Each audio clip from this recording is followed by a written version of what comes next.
Bonjour chers élèves, donc voilà une autre contribution où je vous propose un autre baccalauréat blanc, le cinquième de la série. Bon, je sais que vous êtes fatigués, les examens se rapprochent, donc essayez de travailler modérément, donc ça ne sert à rien de s'efforcer. Si vous êtes fatigué, prenez le temps nécessaire pour se reposer. Autre chose, pendant cette période, vous aurez l'impression de tout oublier. C'est tout à fait normal. Je suis sûr que ceux qui ont bien travaillé, l'information sortira au bon moment. Donc, dans cet examen, je vais proposer 3 exercices. Dans un exercice de chimie, on va traiter la réaction d'une monobase avec l'eau, son acide conjugué avec l'eau. Vous allez voir, c'est un exercice qui va nécessiter un travail de synthèse. Ensuite, un exercice assez complet sur le nucléaire. Et enfin, un exercice sur le chute libre avec et sans frottement. Donc, je n'ai pas fait d'électricité parce que j'estime que ce qu'il y a sur la chaîne est très largement suffisant pour répondre à toute question proposée au baccalauréat. Bon, c'est pas la peine de mettre énormément d'informations. Comme dit le proverbe, trop d'informations tue l'information. Donc, passons à l'essentiel. Dans cet exercice, donc toujours dans les exercices de chimie, vous allez avoir souvent beaucoup d'énoncés. Donc, essayez de toujours souligner juste les choses essentielles en rouge. Donc, on vous dit à T égale 25 degrés, la constante ionique de l'eau, c'est 10-14. Ensuite, on prend une solution mère, une monobase qu'on va noter S1. Solution B, monobase B, de concentration C1, et on va la diluer pour obtenir 2 autres solutions, S2 et S3, de concentration respectivement C2 et C3. Donc vous avez une base initiale de concentration C1 qu'on va diluer, et on va préparer 2 autres solutions, C2 et C3. Et on va suivre, l'exercice, il va y avoir 2 parties, une partie suivie des réactions par la mesure de pH, la deuxième partie, le dosage de ces 3 solutions. Donc on désigne par taux F le taux d'avancement de la réaction de la monobase avec l'eau.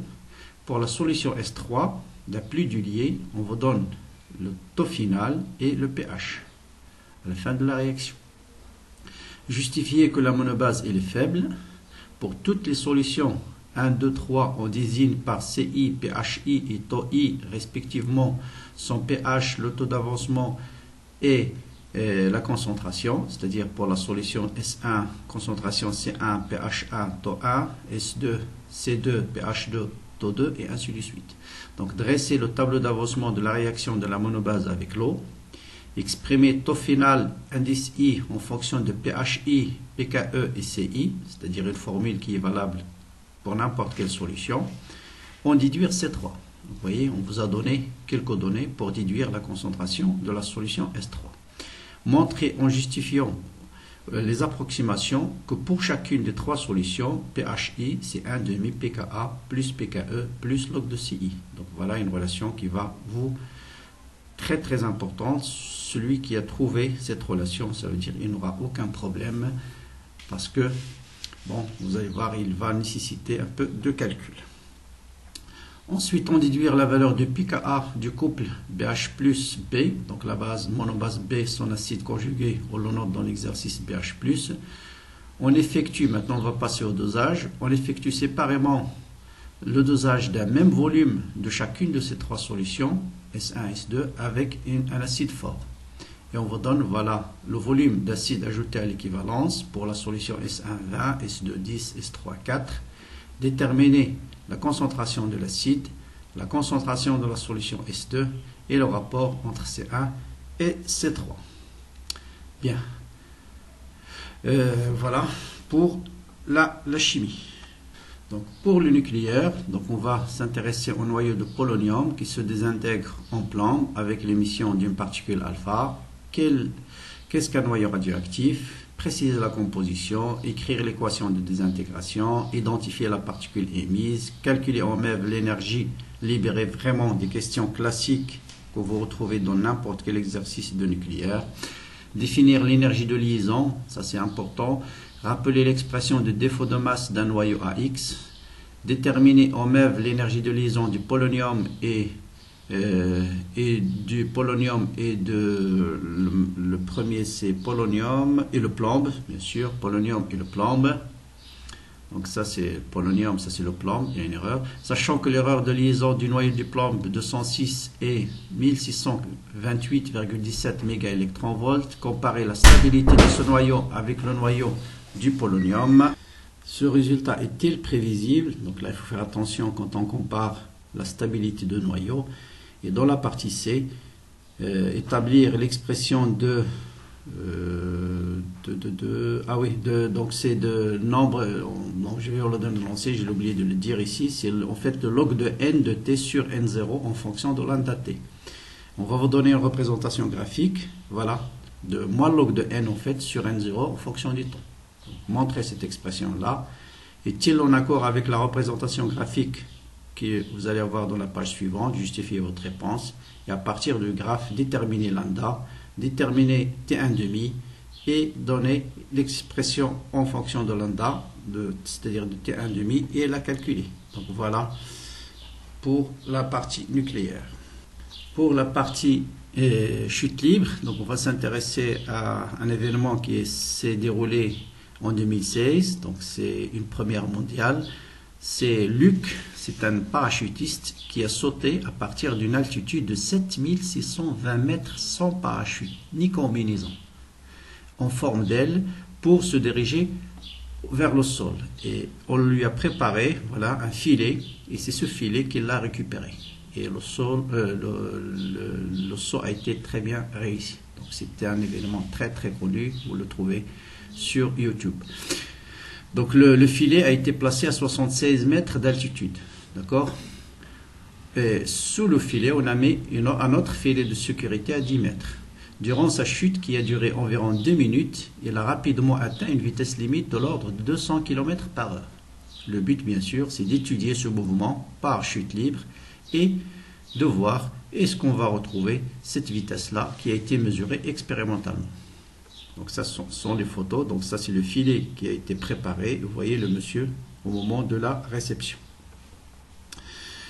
Bon, on va modéliser le parachutiste par un point sans centre de gravité de masse m égale à 50 kg.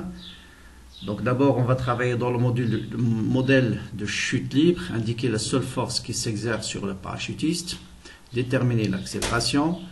En utilisant le raisonnement suivi, exprimer le vecteur accélération du G et en déduire le Z. Donc tout ça, c'est des questions classiques de chute libre. Dans le cadre du modèle de la chute libre, déterminer la durée de la chute jusqu'au filet, la valeur de la vitesse juste avant l'arrivée dans le filet et comparer avec la valeur mesurée expérimentalement et déduire est-ce que effectivement le monsieur était en chute libre ou pas. Ça veut dire, est-ce que, effectivement, la seule force auquel elle était soumise, c'est le poids?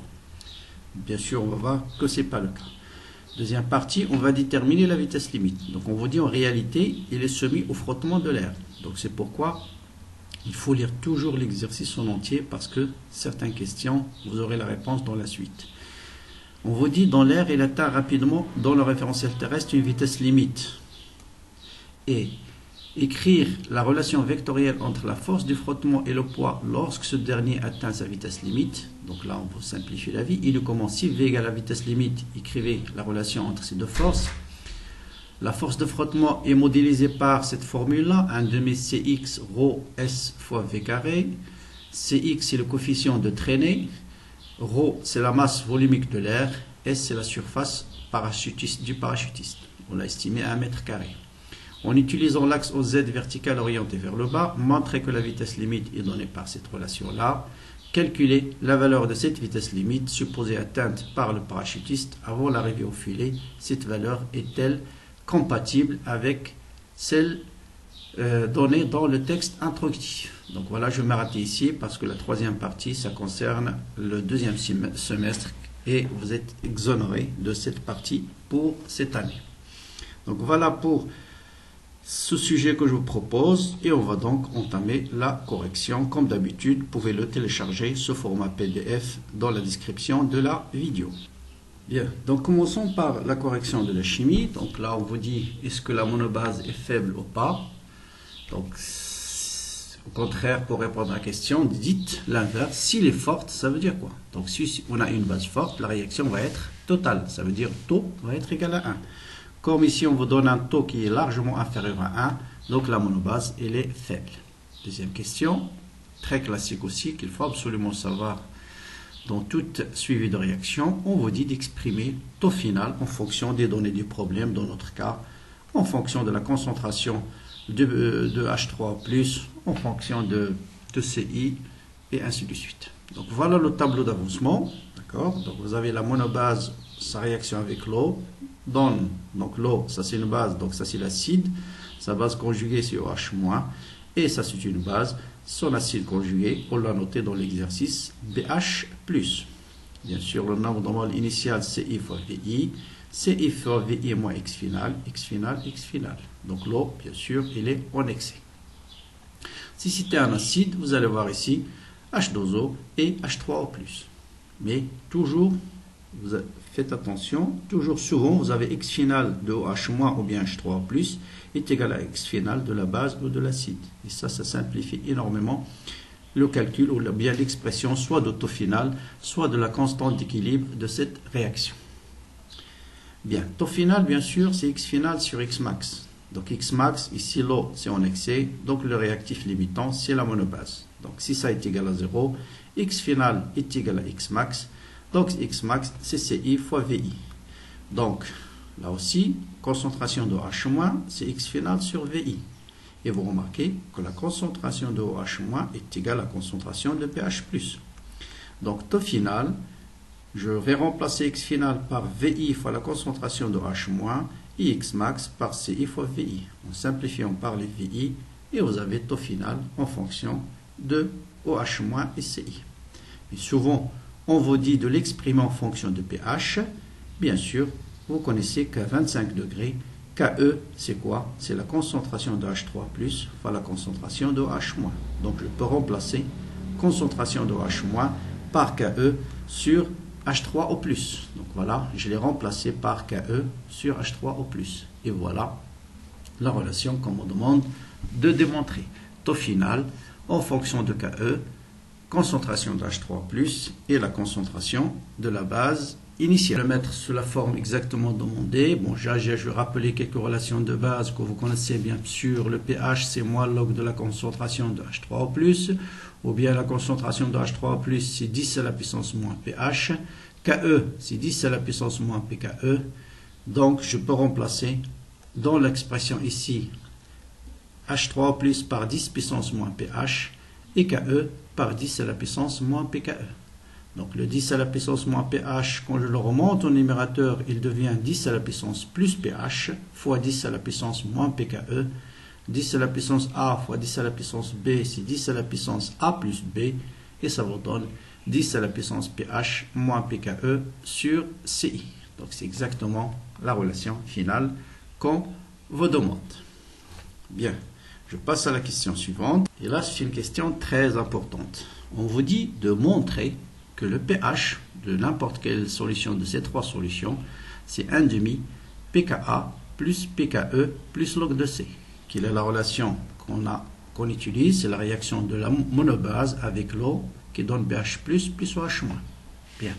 B, bien sûr, ça peut être soit la solution 1, soit la solution 2, soit la solution 3. Qu'est-ce qu'on nous demande? On nous demande de pH en fonction de pKe, log de CI et pKa. Donc il faut faire apparaître pKa. Je n'ai pas d'expression de pKa dans l'expression de tout à l'heure, de taux final. Or, pKa c'est quoi? pKa c'est la réaction. Donc ça, d'abord, on peut calculer la constante de cette réaction. C'est ce qu'on appelle la constante de basicité, Kb.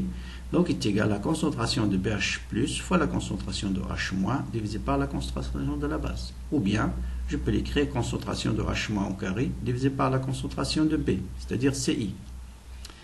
Au H-, je peux l'écrire en fonction de pH. Donc, j'ai le pH, j'ai le Ci. pH, Ci. Qu'est-ce qu'il me reste? pKa. Comment retrouver l'expression pKa? Donc, c'est quoi le pKa? pKa, c'est la constante d'équilibre de l'acide avec l'eau. on nous dit le couple mis en question, c'est la base BH+. Donc pKa, c'est la réaction de l'acide avec l'eau.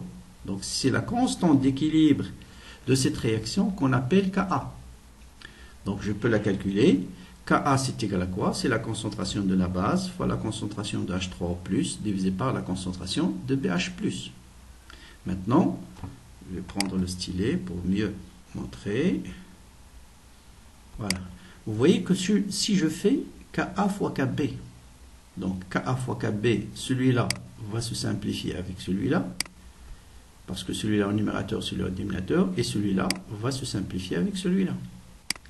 Et donc, qu'est-ce qu'il me reste? Ka fois Kb, c'est concentration de H- fois la concentration de H3+, qui est quoi? Qui est Ke. Et ça, c'est une relation générale qu'il faut retenir. Souvent, si vous avez Ka et Ke, Ka, vous pouvez déterminer Kb. Si vous connaissez Kb, vous pouvez déterminer Ka à partir de cette relation. Donc voilà, donc je fais apparaître Ka. Donc, Ci, il est là. Donc, il suffit maintenant de savoir un peu manipuler ces deux relations.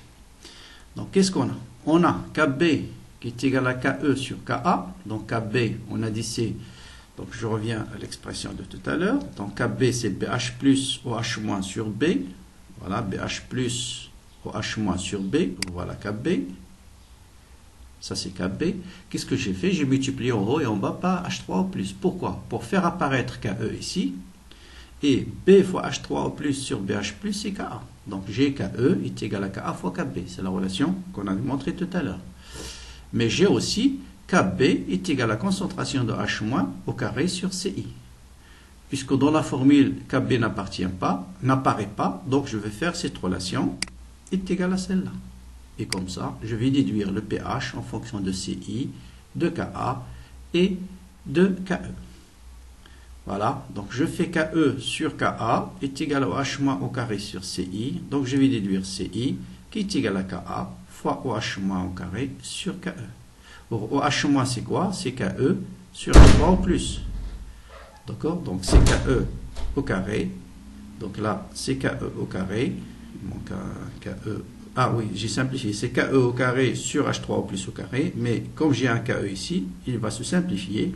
Donc il va vous rester Ke sur H3O+. Donc voilà. Enfin, je peux déterminer concentration de H3O+, c'est égal à Ka fois Ke sur Ci. Bon, c'est un peu difficile, c'est vrai. Peut-être pour sciences physiques ou peut-être sciences maths. Donc, j'applique le log maintenant. La suite, c'est facile. J'applique le log. Log de H3O+ au carré, c'est 2 fois log de H3O+. Log de A fois B sur C. Log de A plus log de B, moins log de C. J'ai multiplié par moins partout. Donc, le moins log de H3O+, c'est le pH. Donc, 1,5, je le ramène de l'autre côté. Moins log de Ka, c'est pKa. Moins log de Ke, c'est pKe. Et bien sûr, plus log de C. Et c'est exactement la relation qu'on vous demande. Donc l'essentiel ici, c'est d'être capable, chaque fois que vous avez une monobase, souvent, il y a des formules où Ka apparaît. Donc il faut savoir exprimer Ka d'une monobase. Donc Ka, c'est tout simplement la réaction de la base de l'acide de la monobase, c'est-à-dire BH+, avec de l'eau. Donc vous voyez, et souvent, vous avez cette relation de base, Ka fois Kb est égal à Ke. Et avec ça, on peut résoudre pas mal de questions si on mélange. Dans la question, vous avez en même temps réaction de l'acide avec l'eau et réaction de la base avec l'eau. Bien, donc bien sûr, Ka fois Kb égale à 14. Vous avez une autre relation intéressante, pKb plus pKa égale à 14. Donc ça vient de la relation Ka fois Kb égale à Ke. Vous appliquez le log, donc log de Ka plus log de Kb égale à log de Ke, on multiplie par moins partout, et vous avez pKa plus pKb égale à 14. Maintenant, déduire la valeur de pKa du couple BH plus B, donc là, il suffit de savoir, donc vous avez cette relation, quelle est la solution dont on connaît le pH et Ci, parce que pKe, il est connu, c'est 14. Donc pour déterminer pKa, il suffit de connaître le pH et le Ci. Or, la seule solution dont on connaît, d'après l'énoncé, le pH et le Ci, c'est S3. Donc je vais utiliser ceci. Donc pH 3 est égal à 10,6. Donc je peux calculer pKa, c'est 2 fois le pH, moins pKe, moins log de Ci. Je connais aussi la concentration de la solution S3. Vous faites l'application numérique et vous allez trouver 9,2. Bien. Maintenant, on va passer au dosage. On effectue le dosage de ces trois solutions avec le même volume de base. On connaît le volume de l'acide à l'équivalence. Et qu'est-ce qu'on connaît à l'équivalence? On connaît que Ca fois Va égale à Cb fois Vb. Donc, qu'est-ce qui est connu? Il est connu le volume de l'acide ajouté à l'équivalence. D'accord? VAE. Il est connu le volume de la base utilisée. Bien. Cb, il est connu uniquement pour la solution S3. Donc, Ca, il est inconnu. C1 et C2 sont inconnus. Donc, voilà. Et on vous demande de déterminer, par exemple, C3. Donc, le premier est facile à déterminer. Pour déterminer Ca, qu'est-ce qu'on va utiliser? Je vais utiliser la concentration S3. Pourquoi? Parce que pour S3, je connais la concentration C3. Vb, je dis Va, ils sont connus, donc je peux déterminer Ca. Donc voilà, Ca, c'est C3 fois Vb sur VaE3, c'est-à-dire 4. Et faites l'application numérique, vous allez trouver 5, 10, moins 2. Maintenant, connaissant Ca, Va et Vb sont connus, je peux déterminer C1 et C2.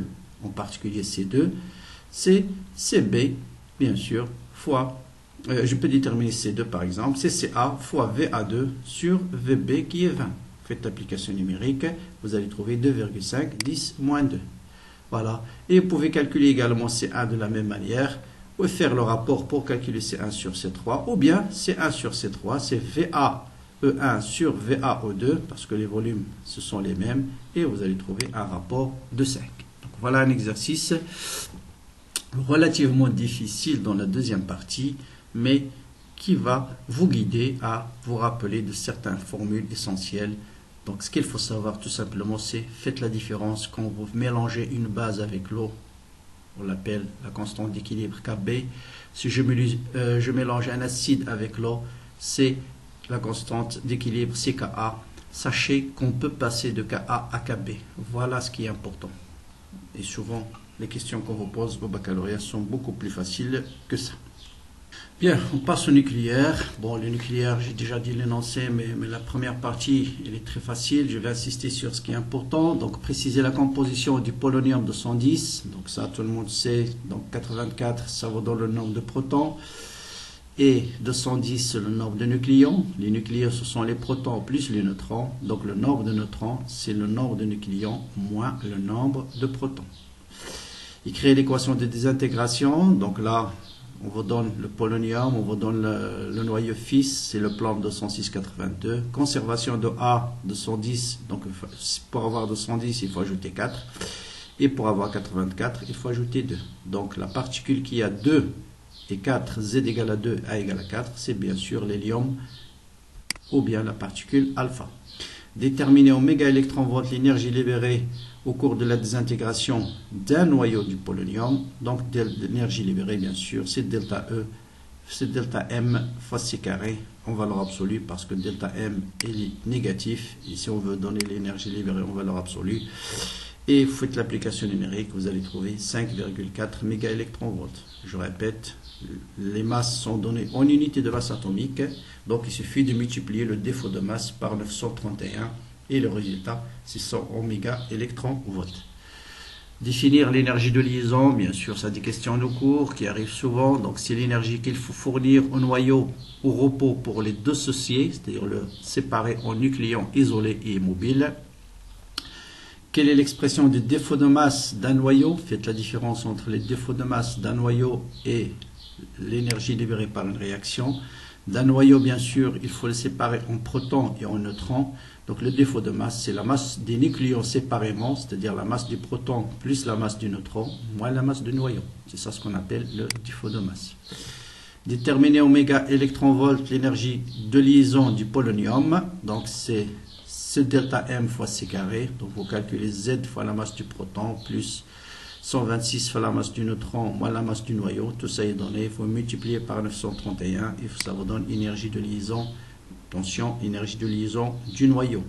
C'est 1651,18 mégaélectronvolts.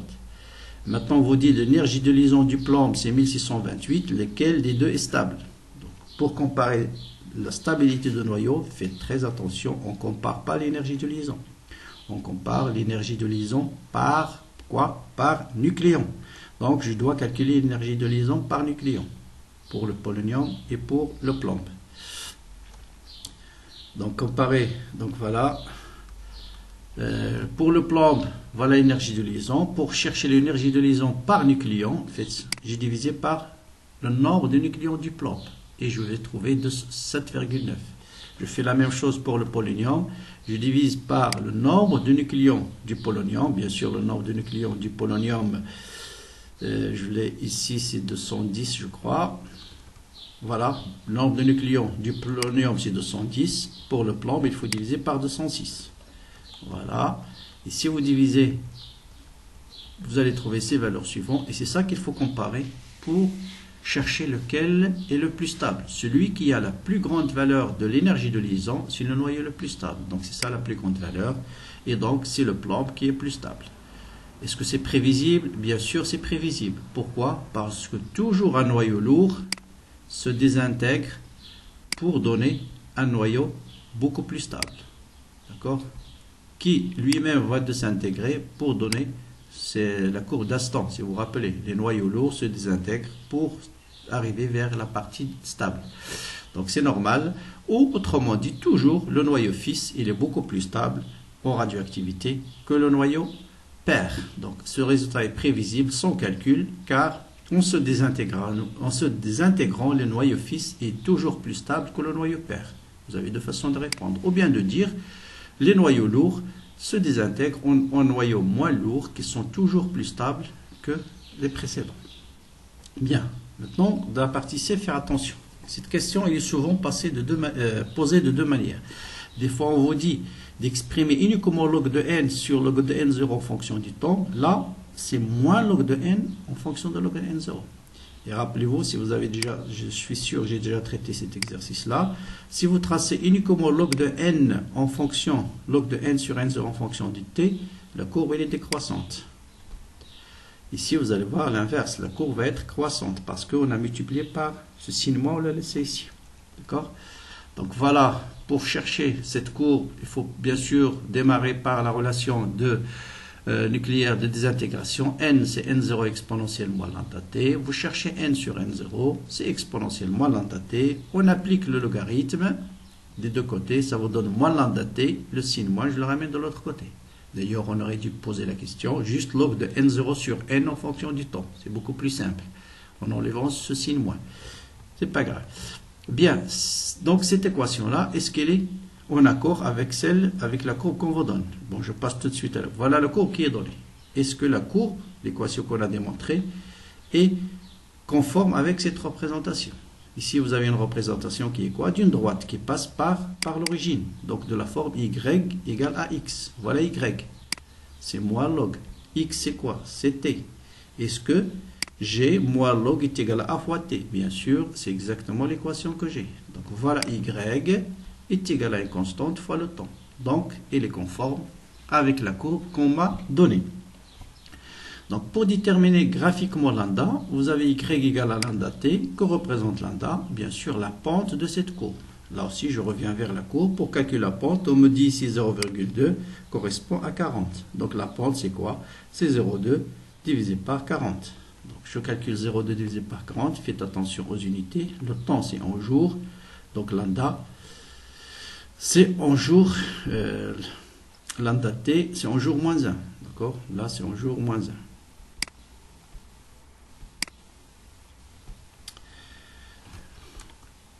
D'accord? Voilà. Donc maintenant, définir la période qu'on note des fois t, des fois t1,5, c'est la même chose. Hein? On l'appelle période ou bien on l'appelle temps de demi-vie. Donc par définition, c'est le temps au bout duquel le nombre de noyaux radioactifs initialement présents, ça veut dire le nombre que j'avais au départ, a été divisé par 2. D'accord? Donc établir l'expression de lambda et calculer sa valeur. Donc il suffit de dire si t est égal à 1,5, n c'est n0 sur 2. Or, n de t1,5 c'est n0 exponentielle moins lambda t1,5 ou bien moins lambda grand t. Donc en simplifiant par n0, ou en appliquant le logarithme, donc log de 1,5 c'est moins log de 2 est égal à moins lambda t1,5. Donc log de 2 est égal à lambda t1,5 ou bien lambda fois t. Donc ça a été fait plusieurs fois. Donc je vais ajouter juste une relation que j'ai déjà donnée aussi plusieurs fois. Donc une relation très importante, le nombre de noyaux qui restent, cette fois-ci, non pas à t1,5, mais à n fois t1,5, c'est le nombre initial divisé par 2 à la puissance n. Relation très très utile, qui est valable aussi pour l'activité. L'activité à l'instant n fois t1,5, c'est l'activité initiale sur 2 à la puissance n, ou bien la masse qui reste d'un échantillon radioactif à l'instant n fois t1,5, c'est m0 sur 2 à la puissance n. Donc voilà, on a trouvé log de 2 est égal à lambda t1,5, donc t1,5 c'est log de 2 sur lambda, et bien sûr l'unité cette fois-ci c'est en joule. Donc voilà, t1,5. Bien, donc voilà pour le nucléaire, exercice très classique. Seule chose qui est intéressante, c'est comment travailler, faites attention, des fois on vous donne log de n sur n0, et dans ce cas-là, ça sera une droite de pente négative, et à partir de la pente, vous allez déterminer lambda, mais s'il n'y a pas le signe moins, log de n sur n0, c'est une droite qui passe par l'origine. Donc vous avez soit ça, ça dépend des exercices. Bien. On passe à cet exercice très intéressant de chute libre. Bon, d'accord, vous pouvez regarder la vidéo sur YouTube de ce saut-là très très spectaculaire qui a été fait à partir d'une altitude de 7620 mètres et sans parachute. Ah, il a été reçu par un filet qui a été posé à 76 mètres. Bon, on va aborder juste les deux premières parties. Donc voilà, j'ai modélisé, voilà le repère de projection, voilà le parachutiste. Indiquer la seule force, bien sûr, quand on considère le modèle de chute libre, la seule force c'est le poids que j'ai représenté ici. Notez bien ici l'axe Z est dirigé vers le bas. La seule chose où il faut faire attention dans le cas d'un mouvement de chute libre, c'est où il est dirigé l'axe de projection. Donc la seule force c'est le poids. Exprimer le vecteur accélération, toujours quel est le système étudié, l'ensemble des forces appliquées, quel est le repère de projection. Après, vous énoncez la deuxième loi de Newton. La somme des forces qui est P est égale à M fois A. P c'est M fois G, donc G est égal à l'accélération. On déduire l'équation horaire, il faut faire la projection sur l'axe OZ. Faites très attention, c'est G qui change.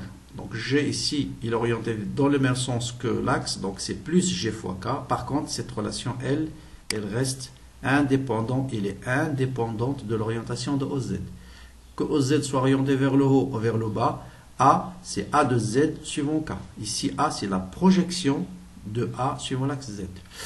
Donc, T égale à 0, V égale à V0. Donc, ça nous ramène. J'intègre maintenant A est égal à G. A, c'est quoi? C'est D de V sur D de T. En fait, c'est dV de Z. Mais est égal à G. On intègre. Donc, V est égal à G fois T plus une constante. Si à T égale à 0, V égale à 0, ça veut dire la constante égale à 0. Donc, V est égal à G fois T. On veut déterminer Z, bien sûr, V c'est D de Z sur D de T. On intègre une deuxième fois. L'intégrale de G fois T, c'est 1 demi GT carré plus C. Ici, on a pris l'origine, le moment du saut. Ça veut dire à T égale à 0, Z égale à 0. Donc, Z est égal à 1 demi G fois T carré. Dans le cadre du modèle de la chute libre, déterminer la durée de la chute jusqu'au filet. Donc là, il faut faire attention, jusqu'au filet. Je représente ici le point de départ, c'est là. C'est là où le parachutiste a été lancé. Voilà la position du filet. Il est situé à 76 mètres. Donc voilà la hauteur parcourue pendant la chute. C'est H. Donc H est égal à quoi? Est égal à la hauteur initiale qui est 7620 mètres, auquel il faut éliminer ou retrancher la hauteur du filet. Donc ça, il faut faire attention. Donc H, la hauteur de la chute, c'est 7544 mètres.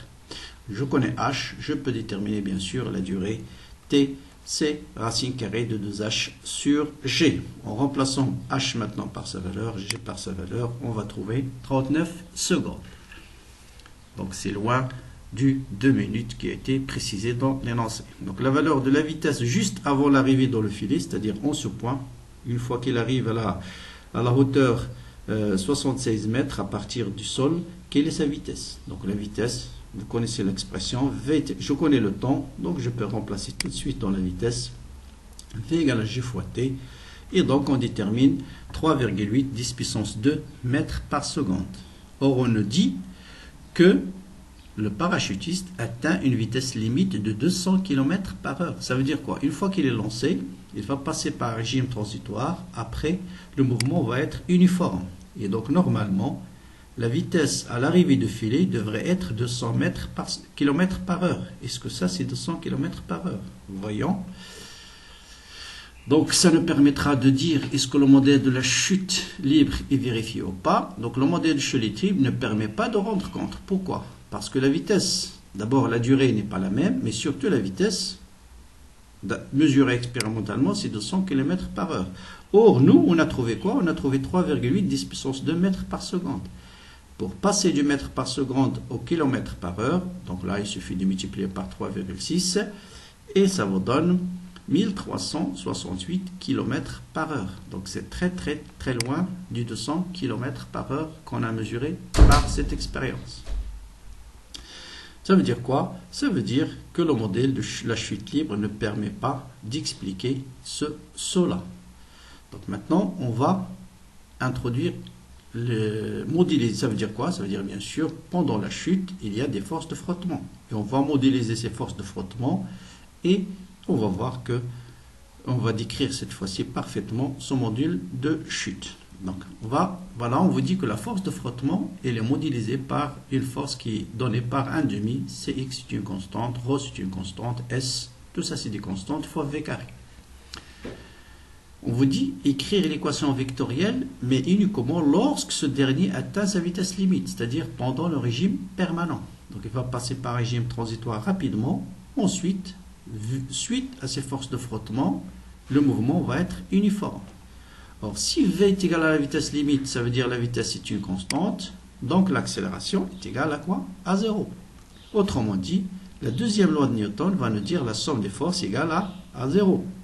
Si je projette, voilà la somme des forces égale à 0, je projette sur l'axe Z, ça vous donne P moins F égale à 0. Bien.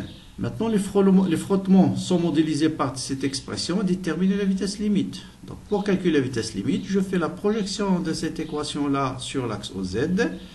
Vous avez P moins F égale à 0. Donc, P est égal à F. Donc, P c'est mg. F c'est 1 demi 0 S fois V carré. Vitesse limite au carré. Parce que ça c'est valable si la vitesse est égale à la vitesse limite. Donc voilà, la vitesse limite est égale à la racine carrée de 2m fois g sur c fois ρ fois s.